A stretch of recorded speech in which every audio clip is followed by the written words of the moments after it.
Hello everyone and welcome to this video. I will show with you step by step how to log into TradeLocker account. So if you want to log in your account, go to Google, search for TradeLocker. This is the keyword. Click on this first website. You will see this page. Go to log in, this option, the first top right corner, and then you will redirect it to login page. As you can see here, friends, this is a TradeLocker. In this section, just await, you will see this page. As you can see here, I was logged in successfully.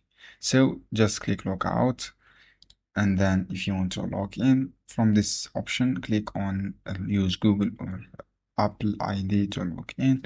If you want to use Google, just click your Google account and then choose your account from here and then log in. So basically this is how you can do to log in. I hope this guide helpful for you. Don't forget to give a like and share this video.